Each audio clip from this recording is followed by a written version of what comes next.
기도하시겠습니다. 참으로 좋으신 하나님 감사합니다. 우리를 죄와 죽음의 자리에서부터 구원해내시고 나아가 하나님의 백성이요 또 주님의 자녀로서 뿐만 아니라 예수를 쫓는 제자로서 우리를 불러주셔서 감사합니다. 오늘도 주님을 따라서 걸어가는 한 걸음 한 걸음 속에 하나님께서 펼쳐놓으시고 우리 주께서 열어놓으신 그 승리의 길을 걷게 하여 주시옵소서. 오늘도 함께 말씀을 나눌 때에 내려놓음이 무엇인지, 온전히 주님만 의지하고 예수 그리스도만 바라보는 태도가 무엇인지 배워갈 수 있도록 역사하여 주옵소서. 예수님의 이름으로 기도드렸습니다. 아멘. 오늘 제9과 내려놓는 무릎으로 기도하는 제자에 대해서 함께 말씀을 나누도록 하겠습니다. 우리 본문 말씀 함께 보시겠습니다. 누가복음 5장 12절에서 16절입니다. 예수께서 한 동네에 계실 때에 온몸에 나병 들린 사람이 있어 예수를 보고 엎드려 구하여 이르되 주여 원하시면 나를 깨끗하게 하실 수 있나이다 하니 예수께서 손을 내밀어 그에게 대시며 이르시되 내가 원하노니 깨끗함을 받으라 하신대 나병이 곧 떠나니라. 예수께서 그를 경고하시되 아무에게도 이르지 말고 가서 제사장에게 내 몸을 보이고 또 내가 깨끗하게 됨으로 인하여 모세가 명한 대로 예물을 드려 그에게 입증하라 하셨더니 예수의 소문이 더욱 퍼짐에 수많은 무리가 말씀도 듣고 자기 병도 고침을 받고자 하여 모여오되 예수는 물러가사 한적한 곳에서 기도하시니라. 아멘. 자, 오늘은 예수님을 따라다니는 제자들의 삶이 어떠한 것인지 또 어떠한 태도와 자세로 가야 되는지 함께 말씀을 보도록 하겠습니다. 우리가 내려놓는다라는 이야기를 많이 함고 또 많이 듣고 있습니다. 그런데 과연 이 내려놓는다는 것이 무엇일까요? 단순히 그저 나의 생각을 또 나의 어떠한 꿈을 물론 내려놓는 것도 맞지만 오늘 본문에서는 예수님을 쫓았던 12명의 제자들의 모습을 통해서 과연 내려놓는 것이 무엇인지 우리가 실질적인 삶 속에서 어떤 것이 내려놓아야 되어야 되는 것인지를 한번 보도록 하겠습니다. 먼저 첫 번째는 버리고 내려놓는 제자에 대한 이야기가 나옵니다. 베드로, 야고보, 또 안드레, 요한 이 네 사람은 다 각각 어부로서 자신들의 그 생업에서 살아가고 있었습니다. 그런데 어느 날 예수님을 만나게 되죠. 예수님의 그 부르심 앞에 베드로와 안드레 그리고 야고보와 요한 이 네 사람은 어떤 행동을 취하냐면 버리고 내려놓습니다. 다시 말씀드리면 그들이 곧 그물을 버려두고 예수를 따르니라. 그들이 곧 배와 아버지를 버려두고 예수를 따르니라. 마태복음 4장 20절 22절에 나오는 말씀입니다. 다시 말씀드리면은 베드로와 안드레, 야고보와 요한은 생업으로서 그물을 던지고 또 어업을 하면서 살아가고 있는데 어느 날 자기에게 찾아오신 예수님 앞에 그 말씀 앞에 지금껏 자기가 먹고 살아왔던 그물과 배를 버려두고 그 즉시 예수님을 쫓아갔다라는 것입니다. 심지어 함께 아버지도 어업을 하셨던 것 같아요. 아버지도 그 자리에 놓아두고 아버지 저는 저분을 쫓아서 가겠습니다 하고서는 그 즉시로 예수님을 따라 나섰다라는 것이죠. 이것이 바로 베드로와 안드레, 야고보와 요한이 보여준 내려놓음의 모습입니다. 내려놓음은 단순히 우리의 생각을 내려놓고 우리의 마음을 내려놓고 물론 이것도 중요한 내려놓음이지만 실제로 내 삶에서 내 생업과 내 삶과 심지어 생존과 연결되어 있는 것마저도 내려놓을 수 있는 것인지 이것을 오늘 성경은 내려놓음이라고 이야기를 하고 있습니다. 그래서 여기에 대한 조금 더 부가적인 설명을 드리면 누가복음 14장 26절에서 예수님께서 이렇게 말씀하셨어요. 무릇 내게 오는 자가 자기 부모와 처자와 형제와 자매와 더욱이 자기 목숨까지 미워하지 아니하면 능히 내 제자가 되지 못하고 이렇게 말씀하십니다. 예수님을 쫓아가려면 부모도 처자도 형제도 자매도 심지어 내 목숨마저도 미워하지 않으면 안 된다는 것이죠. 이 미워한다는 말은 실제로 난 너 미워. 이런 표현이 아니라 좀 수사적인 표현입니다.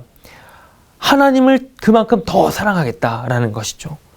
상대적으로 내 자신보다도, 내 형제보다도, 내 가족보다도, 심지어 내 처자보다도 하나님을 더 사랑하고 예수님이 가신 길을 쫓기 위해서 더 사랑하여 가는 것을 예수님은 말씀을 하십니다.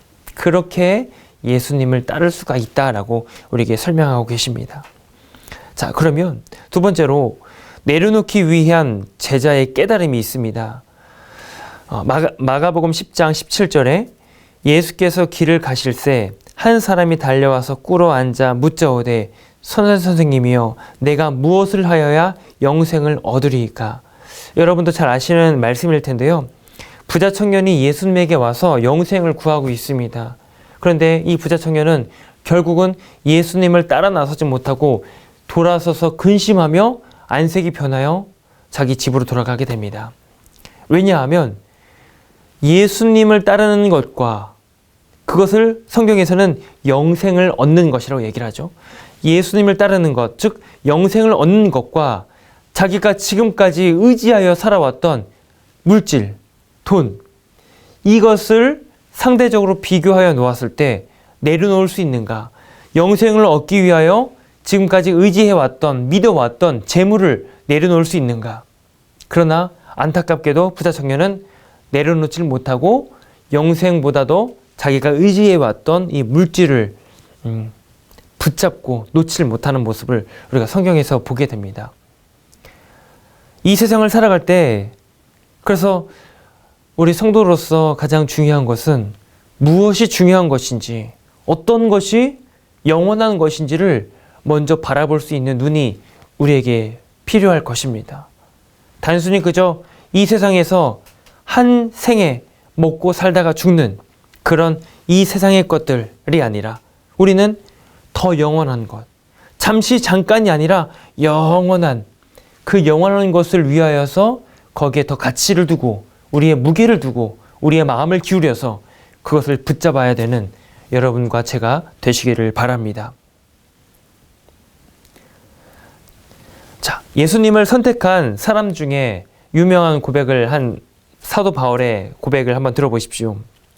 갈라디아서 2장 20절 말씀입니다. 내가 그리스도와 함께 십자가에 못 박혔나니 그런즉 이제는 내가 사는 것이 아니요 오직 내 안에 그리스도께서 사시는 것이라.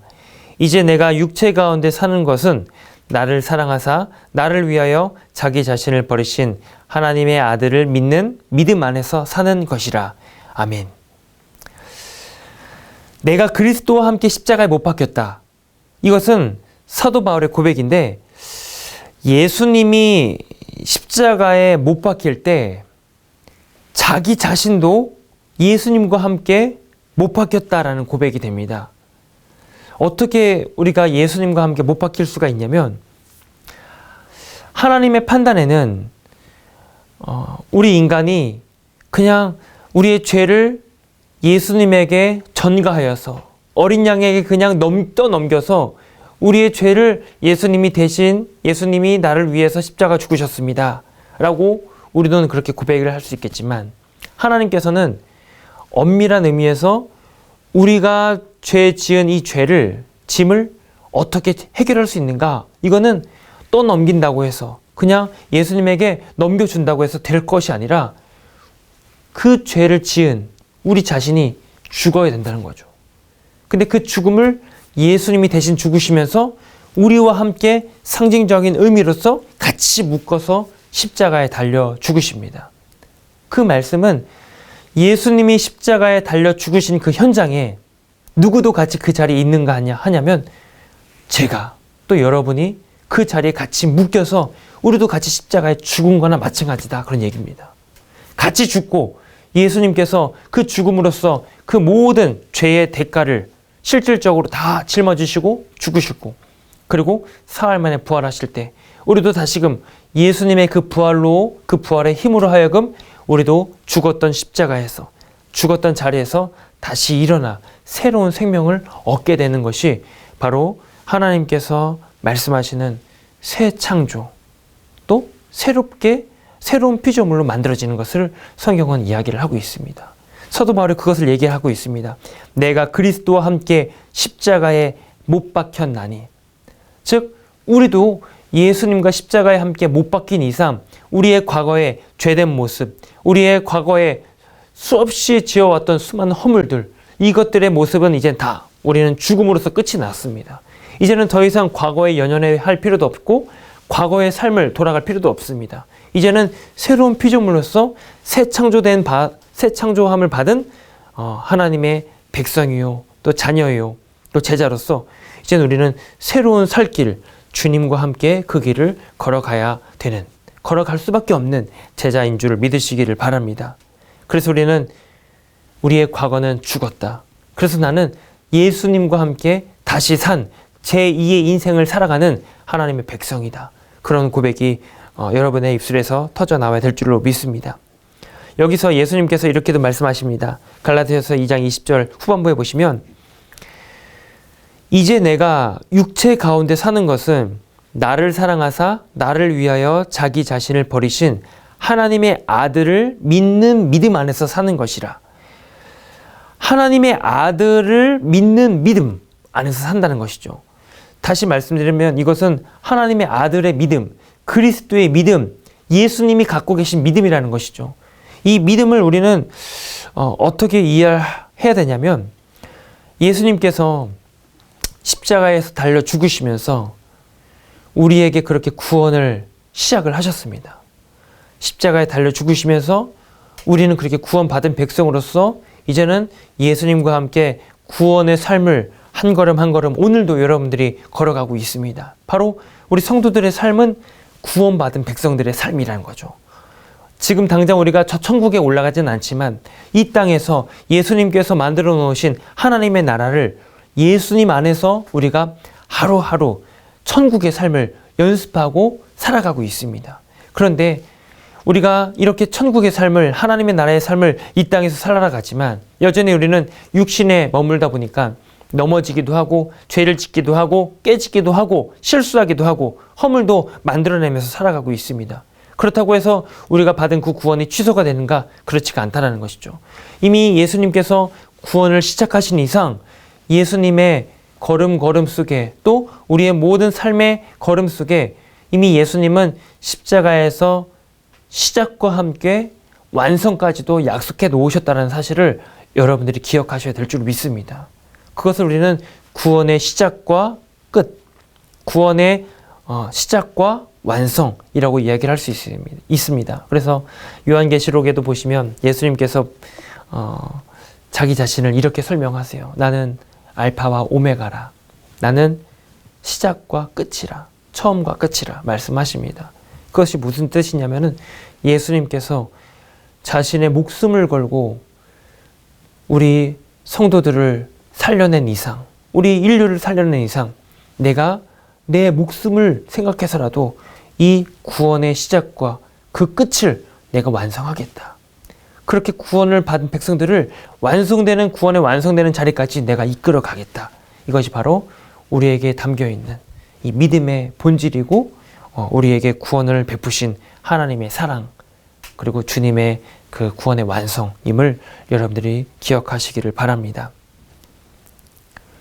자, 그 고백을 사도 바울이 하면서 빌립보서 3장 7절에서 9절의 말씀을 보시면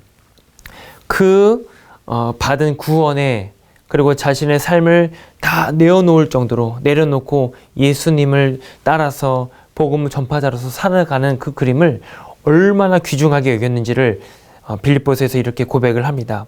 빌립보서 3장 7절에서 9절입니다. 그러나 무엇이든지 내게 유익하던 것을 내가 그리스도를 위하여 다 해로 여길 뿐더러 또한 모든 것을 해로 여김은 내 주 그리스도 예수를 아는 지식이 가장 고상하기 때문이라. 내가 그를 위하여 모든 것을 잃어버리고 배설물로 여김은 그리스도를 얻고 그 안에서 발견되려 함이니 내가 가진 의는 율법에서 난 것이 아니요 오직 그리스도를 믿음으로 말미암은 것이니 곧 믿음으로 하나님께로부터 난 의라. 아멘. 사도 바울이 예수 그리스도를 쫓는 즉 그 예수님의 그 생명을 허락받은 이상 자기가 지금까지 살아왔던 자신의 모든 업적들, 자기가 이뤄냈던 어떤 결과물들을, 이것들을 다 이제 뒤로 던져버린다는 것이죠. 뒤로 던져버린다는 것은 더 이상 이제 뒤돌아보지 않고 앞에 계신 예수를, 저 표대를 꽂고 계시는 예수를 향해서 앞만 보면서 가겠다라는 그런 의미가 됩니다. 그리고 여기에 또 중요한 표현이 있습니다. 그 자기가 여태까지 자기 힘과 능력으로 얻어왔던 이 세상의 것들을 다 예수님을 만난 이상 쓸모없는 배설물로 던져버렸다는 것입니다. 배설물이라고 하는 것은 사실 죄송합니다만 쳐다도 보고 싶지 않은 것이 바로 배설물입니다. 바로 그런 것으로 내려놓았다, 버려버렸다라는 얘기가 됩니다. 그래서 앞서 빌립보서 3장 5절과 6절에서 이것을 그렇게 설명을 해놨습니다. 자기가 버려둔, 내던져버린 배설물이 무엇인가? 나는 8일 만에 할례를 받고 이스라엘 족속이요, 베냐민 지파요, 히브리인 중에 히브리인이요, 율법으로는 바리새인이요, 열심으로는 교회를 박해하고 율법의 의로는 흠이 없는 자라. 지금까지 자기의 그 빛나고 찬란한 그 이력을 설명을 합니다. 8일 만에 할례를 받았고 이스라엘 족속, 베냐민 지파, 히브리인 중에 히브리인, 바리새인, 열심으로는 교회를 박해하고 율법의 의로는 흠이 없는 자. 율법의 의로는 흠이 없다라는 얘기는 어마어마한 이야기입니다.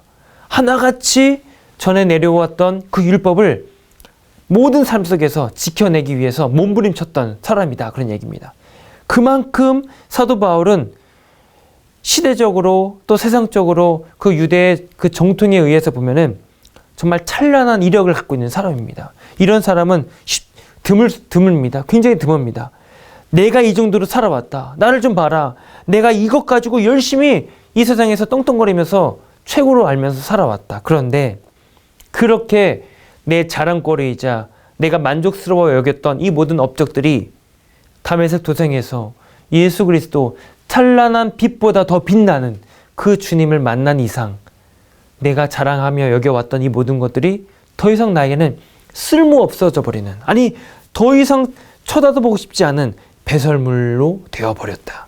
내가 그것들 다 뒤로 버리고 이제는 앞만 바라보면서 저 앞에서 나를 향해 손을 흔들시며 나를 기다리시는 예수님만 바라보면서 내가 지금 달려가고 있다. 내가 지금도 달려가고 있다. 그 고백을 사도 바울이 빌립보서에서 기록을 하고 있습니다. 그리고 빌립보서 3장 8절에도 말씀을 한번 다시 보십시오. 다시 들어보시면 또한 모든 것을 해로 여김은 내 주 그리스도 예수를 아는 지식이 가장 고상하기 때문이라. 아멘. 예수님을 아는 지식이 가장 고상하다라고 이야기를 합니다. 여러분, 이러한 고백이 여러분과 저의 입술에서 먼저 나오기를 원합니다. 예수를 아는 지식이 가장 고상하기 때문이라. 우리가 예수님을 아는 지식이라고 하는 것은 단순히 내가 예수님을 알아요, 내가 교회 다녀요, 이것이 아니죠. 십자가에서 나를 위해서, 나를 대신하여서 십자가에 달려 죽으시고 피를 흘리시면서 그렇게 운명하시는 그 처절한 그 현장을 내가 직접 경험함으로써, 그래서 아까도 말씀드렸지만 주님과 함께 내가 십자가에 제대로 못 박힌 이상 그 주님의 그 구속의 은혜를 우리는 절감할 수가 있습니다. 심장으로, 우리 마음으로, 몇 주 전에도 말씀을 나눴지만 심장으로 그것을 경험하게 된 이상 이 세상의 어떤 자랑거리는 사실 둘째입니다. 중요하지가 않아요. 예수가 아니면은 더 이상 내가 이 세상에서 살아갈 이유가 없는 그런 생애가 된다라는 것이죠. 그것이 바로 예수를 아는 지식, 그것이 가장 고생하다라는 고백이 이 사도 바울의 말씀에 담겨져 있다라는 것입니다. 내가 그를 위하여 모든 것을 잃어버리고 배설물로 여김은 그리스도를 얻고 그리스도를 최고의 가치로 내가 여기면서 오늘도 그 길을 향해 제자로서 내 모든 것들을 내려놓고 나아갈 수가 있습니다. 이 고백이 우리에게 나오게 될 줄로 믿습니다.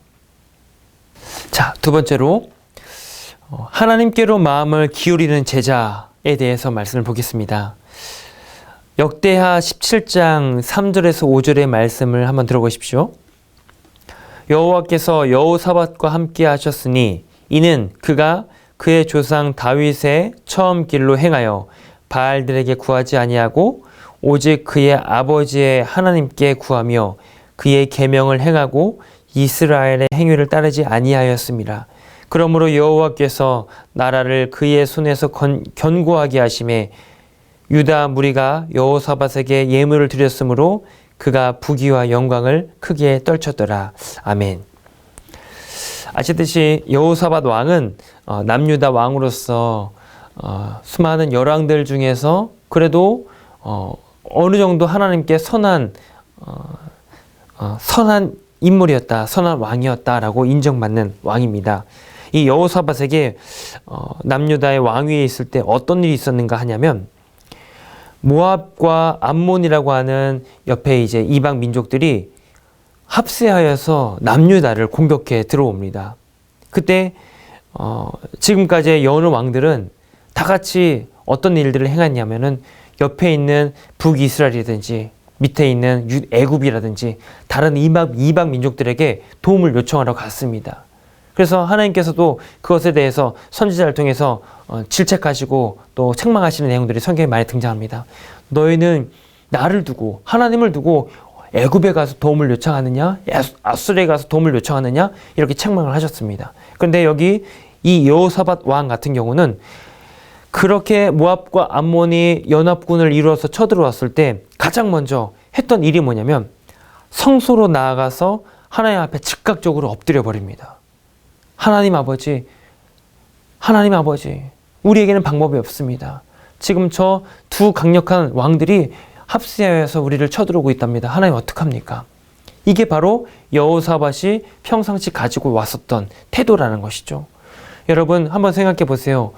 당장 나에게 어떤 일이 벌어지고 문제가 발생했을 때 우리는 가장 어렵고 힘든 난관에 봉착했을 때 진짜 나의 모습을 발견하게 됩니다. 거기서 어떤 태도를, 어떤 반응을 보이는가가 바로 나의 모습이라는 것이죠. 즉각적인 어떤 문제 앞에서 즉각적으로 어떤 다른 사람의 도움을 요청한다거나 즉시 전화를 걸어가지고 누구에게 또 도움을 요청한다든지 이것은 그게 바로 그 사람이 갖고 왔던 삶의 태도입니다.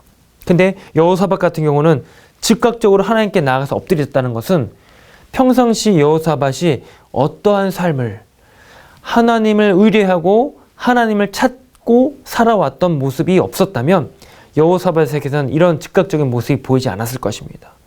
다시 말씀드려 여호사밧은 평상시에도 어떤 일이 있든지 간에 하나님께 아뢰고 묻고 마치도 다윗 왕과 같이 하나님께 의지하면서 살아왔다라는 것을 성경은 설명을 합니다.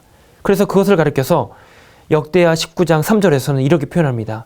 그러나 왕이 선한 일도 있으니 이는 왕이 아세라 목상들을 이 땅에서 없애고 마음을 기울여 하나님을 찾음이니이다 하였더라. 선견자 예후가 여호사밧에게 한 평가입니다. 여기서 중요한 이야기가 나옵니다.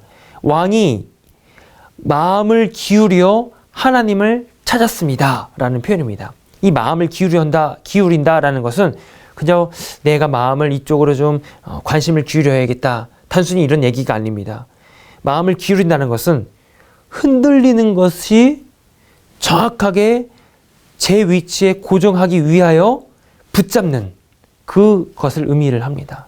그래서 이것을 가리켜서 히브리서 기자 같은 경우는 고정시키다, 다른 말로는 바라보다, 시선을 예수님께 맞추다 라는 표현을 쓰고 있습니다.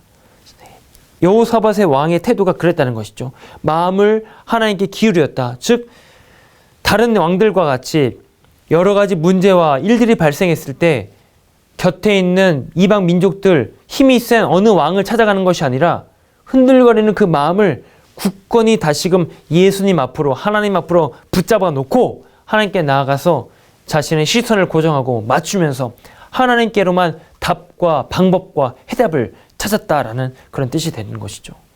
그렇게 이 말씀 앞에서 오늘도 우리는 마음을 예수님께, 하나님께 기울여야 될 줄로 믿습니다. 저와 여러분들이 하나님께 시선을 고정하고 예수님께 모든 삶의 문제와 또 내 걸어가는 그 걸음에 시선을 맞추고 고정하여서 주님에게만 답이 있습니다. 오늘로 나는 예수님이 내 삶의 해답이 되십니다. 이 고백을 우리가 해가야 될 줄로 믿습니다. 그것이 바로 예수님을 바라보는 것이고 우리의 마음을 주님께 맞추는 것이고 고정하는 것인 줄로 믿으시기를 바랍니다. 이것은 단순간에 한 번에 이루어지는 것이 아닙니다. 수없이 연습과 훈련을 거쳐서 오늘 하루도 내가 주님께로 마음을 향하는 연습, 하나님께로 시선을 고정하는 연습, 오늘도 그렇게 해가야 됩니다. 이것이 하루하루 연습하고 훈련하다 보면은 어느샌가 모르게 내 삶에 이게 핵심이 되어버려서 어떤 일이 벌어진들 간에 여기 나오는 여호사밧과 같이 즉시로 하나님께 나아갈 수 있는 이러한 삶의 모습들이 나타나게 될 줄로 믿습니다. 그래서 우리가 내려놓는다는 것도 단순히 그냥 우리 머릿속으로 이해해서 내려놔야지, 내 것을 내려놓고 하나님만 바라봐야지 하는 것이 아니에요. 실질적으로 내 삶의 문제가 턱턱하고 다가오면은 나는 그 앞에서 어찌할 줄을 모릅니다. 그래서 사람의 생각이 돌아갈 수밖에 없습니다. 그런데 훈련이 되고 이게 연습이 되다 보면은 문제가 벌어졌을 때 즉각적으로 자동적으로 그냥 하나님께 나아가, 하나님 어떡합니까? 하나님 도와주십시오 하면서 내 인간적인 것들, 세상적인 방법들은 자연스럽게 내려놓게 되고 주님께로만 나가게 될 줄로 믿습니다. 그렇게 하나님께 마음을 기울이시는 여러분이 되시기를 주님의 이름으로 축원합니다. 자, 그리고 세 번째로 광야 가운데 무릎 꿇고 기도하는 제자입니다. 광야 가운데 무릎을 꿇고 기도하는 제자. 신명기 8장 2절의 말씀을 들어보십시오. 내 하나님 여호와께서 이 40년 동안에 내게 광야 길을 걷게 하신 것을 기억하라. 이는 너를 낮추시며 너를 시험하사 내 마음이 어떠한지 그 명령을 지키는지 지키지 않는지 알려 하심이라. 우리의 인생길은 이스라엘 백성들이 걸어갔던 광야와도 흡사합니다. 언제나 문제가, 고난이 끊이지 않고 배고픔과 목마름과 이런 걸로 인해서 고생하고서 또 더위와 추위 때문에, 배고픔 때문에, 목마름 때문에 힘들어하는 모습들이 우리와 굉장히 비슷하죠. 그런데 이스라엘 백성들이 40년을 광야길을 걸어가면서 살아냈던 이 모습 속에 과연 우리가 말씀을 통해서 배워내야 될, 그것을 다시금 우리 삶에 그대로 적용해야 될 것이 무엇인지를 오늘 우리는 찾는 것으로서 오늘 국어의 내용을 마치도록 하겠습니다. 이스라엘 백성들은 광야길을 걸으면서 떡이 없습니다. 먹을 것이 없습니다. 물이 없습니다. 원망과 불평을 터뜨립니다. 그럴 때마다 하나님께서는 그들의 간구와에, 그들의 부르짖음에 응답을 해주세요. 그래서 40년 내내 매일과 같이 하늘로부터 내리는 꿀 섞인 과자, 만나를 먹습니다. 광야 같은 경우는 그러한 삶을 살아갈 수가 없습니다. 그래서 성경에서는 광야를 사람이 살 수 없는 공간이라고 얘기를 하죠. 살 수 없는 공간에 하루도, 일주일도 아니라 40년을 살아갔다는 것은 말 그대로 기적입니다. 그래서 신명기 끝부분에 보시면은 모세를 통해서 이스라엘이 얼마나 행복했던 사람인지를 얘기를 하죠. 이스라엘아, 너희는 행복한 자로다. 너희와 같이 여호와의 구원을 경험한 자가 어디 있느냐, 이렇게 얘기를 합니다. 그 정도로 이스라엘 백성들은 기적과 같은 40년을 매일매일 살아냈다는 말이죠. 뿐만 아니라 목이 말라서 물을 찾습니다. 그러면 하나님은 반석에서 물을 터뜨려 주시고 마라의 쓴물을 변하여서 단물로 마시게 해주시고 이러한 기적들을 수시로 보여주셨습니다. 고기가 먹고 싶습니다. 그럼 메추라기를 보내주셔서 이 사이에 막 고기가 끼도록 이 메추라기도 먹게 하셨습니다. 그런데 보십시오. 40년을 살아내면서 어느 한순간, 어느 한 번이라도 이스라엘 백성들이 온전히 자신의 입술만이 아니라 삶에서 온전히 하나님만을 의지하고 하나님만을 믿으면서 순종하면서 그렇게 주님을 믿으면서 살아간 적은 단 한 번도 없었습니다. 매 순간 어떤 일이 벌어지면 그 상황 앞에서, 이 환경 앞에서, 이러한 겪게 되는 풍랑 앞에서 무너지고 하나님께 원망하고 터뜨리고 불평과 불만을 가득 내뿜었던 것이 이스라엘 백성들의 모습입니다. 그래서 엄밀한 의미에서 애굽에서 탈출한 출애굽 1세대들은 여호수아와 갈렙 외에는 가나안에 들어간 백성들이 없습니다. 다 같이 1세대는 이 광야에서 다 죽게 됩니다. 그리고 광야에서 태어난 이 2세대들이 가나안에 들어가게 되지 않습니까? 이것은 무슨 이야기를 우리에게 주고 싶냐면요. 40년 동안 한순간도 하나님을 온전히 의지하고 신뢰하지 못했던 이 백성들. 떡의 문제가 해결된다고 그것이 가능했을까요? 그것이 안 됐습니다. 물의 문제, 우리가 먹고 입고 살아가는 의식주의 문제가 다 해결이 된다 하더라도요, 우리는 하나님을 찾을 수 없다라는 것이 신명기 8장의 고백입니다. 그래서 8장 2절에 다시 한번 들어보십시오. 내 하나님 여호와께서 이 40년 동안에 내가 광야길을 걷게 하신 것을 기억하라. 이는 너를 낮추시며 너를 시험하사 내 마음이 어떠한지 그 명령을 지키는지 지키지 않는지 알려 하심이라. 너희가 내가 만나를 내려주고 물을 줬더니 너희가 나를 잘 따르는지 안 따르는지 내가 시험하겠다, 이런 얘기가 아닙니다.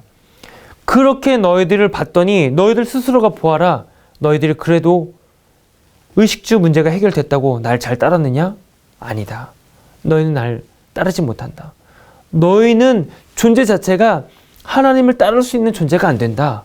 그래서 하나님께서 거기서 주신 말씀이 뭐냐면, 그래서 너희들이 살아갈 수 있는 것은 먹는 떡이 아니라 여호와의 입에서 나오는 모든 말씀으로 너희들이 살아야 된다 라는 것을 성경이 설명합니다.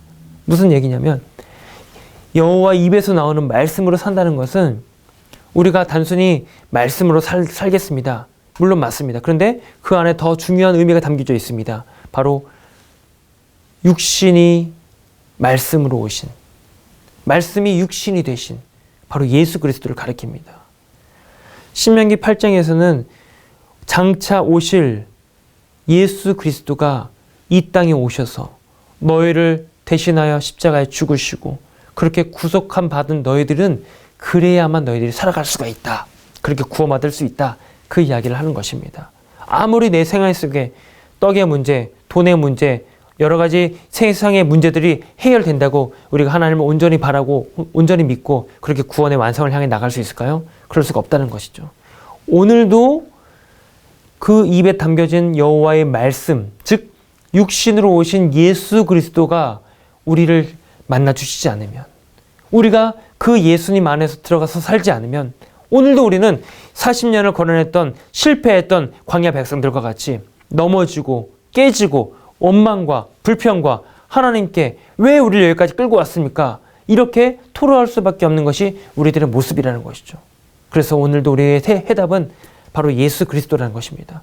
그 예수님을 찾고 예수님 안으로 들어가고 예수님께서 내 안에 들어오셔서 오늘도 주님과 함께 풍성한 교제를 나누고 그 가운데 천국의 삶을 오늘도 살아가시면서 장차 영원하게 도래하게 될 그 완성될 그 주님의 나라를 기다리면서 열매 맺고 풍성한 아름다운 삶을 살아가시는 저와 여러분들이 되시길 바랍니다. 그러한 가운데 점차 내 삶 속에 중요한 것이 무엇인지, 내가 오늘도 끝까지 붙잡아야 될 것이 무엇인지, 내가 잠시 잠깐 내려놓아도 될 것이 무엇인지 이것을 알게 될 것입니다. 오늘도 내 삶의 것들, 내 세상의 것들, 내가 이루는 이 육신의 이 업적들, 이런 것들은 잠시 잠깐 내려놓으시고 다시 주님께 내 시선을 고정하여서 저 표대를 향해서 주님을 향해서 걸어가시는 복된 주님의 제자들이 되시기를 주님의 이름으로 축원합니다. 자, 우리 이제 우리 조별 나눔을 갖도록 하겠습니다. 우리 질문지를 한번 보시면서 서로 토의하는 시간 갖도록 하겠습니다. 첫 번째, 하나님께서 나에게 요구하실 때 과연 제자들처럼 곧바로 반응하며 내 뜻과 욕심을 내려놓을 수 있습니까? 이 질문에 대해서 한번 서로 같이 논의해 보시고 나눔도 해 보시길 바랍니다. 두 번째 질문입니다. 진정한 내려놓음은 모든 결정에 앞서서 기도의 자리로 향하는 것입니다. 내 생각과 판단보다는 하나님의 뜻을 구하는 간절한 기도로 인하여 놀라운 기도 응답을 경험하게 될 것입니다. 예수님과 같이 언제나 기도의 자리를 찾는 그리스도인이 됩시다. 혹시 나만을 위한 기도의 자리가 있습니까? 자, 이 질문에 대해서도 한번 같이 나눔을 해보시길 바라고, 오늘 나눴던 말씀 중에서 성구라든지 또 마음에 와닿던 내용이 있으면은 한번 적어보시길 바라고, 또 오늘 나눴던 내용들을 여러분들의 기도문으로 또 바꿔서 써보시기를 바랍니다. 자, 이제 서로 나눔을 갖도록 하겠습니다.